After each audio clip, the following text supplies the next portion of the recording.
Dans le conflit en Ukraine, je cherche à atténuer les tensions. Ah, en fait, Macron, il est pas président, il est kiné. Willy Revelli met les points sur les i, matin, midi et soir, sur votre France Bleu ou francebleu.fr. Allez, on est mercredi, le jour des enfants, alors amusons-nous avec l'actu. Voici les infos dont on se dit parfois ouais, oh, mais qu'on est bien content de savoir quand même. Tout de suite, les infos dont on se dit parfois ouais, oh, mais qu'on est bien content de savoir quand même avec Renault, des voitures à vivre.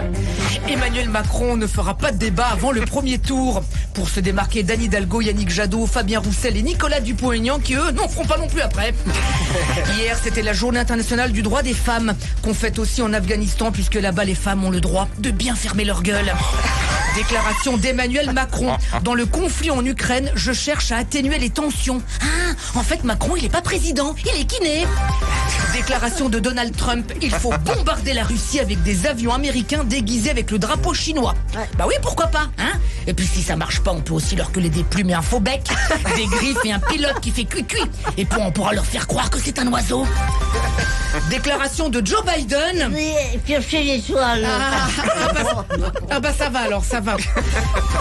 Gérard Depardieu s'est prononcé contre la guerre en Ukraine et lance un appel à l'arrêt des combats. Waouh, c'est très courageux de sa part, hein. C'est le premier comédien russe qui se prononce contre la guerre en Ukraine. On espère maintenant que Depardieu ne sera pas victime de représailles, hein, que Poutine n'essaie pas de l'empoisonner en lui faisant boire de l'eau. Jean Lassalle devant Anne Hidalgo dans les intentions de vote à la présidentielle. On connaît maintenant la différence entre un yaourt Sveltes et Anne Hidalgo. Le Sveltes est déjà à 0%. Anne Hidalgo bientôt. Anne Hidalgo qui a proposé d'aider la ville de Kiev. Réponse des Ukrainiens. Non, ça va aller, merci, il y a déjà assez de bordel comme ça dans notre ville, là. Après le risque que la Russie nous coupe le gaz, risque de pénurie de cassoulet, William Saurin. Puisque pour se chauffer, faudra péter dans la chaudière. Au cas où la France expulserait les ressortissants russes de notre territoire, DSK fait des réserves de pute.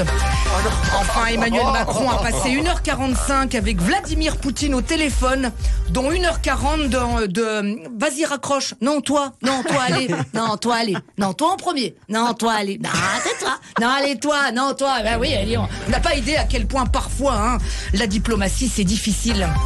Enfin, c'est aujourd'hui le changement d'heure à 13h lors des funérailles de Jean-Pierre Pernaut. Il faudra reculer sa montre de 33 ans de souvenirs.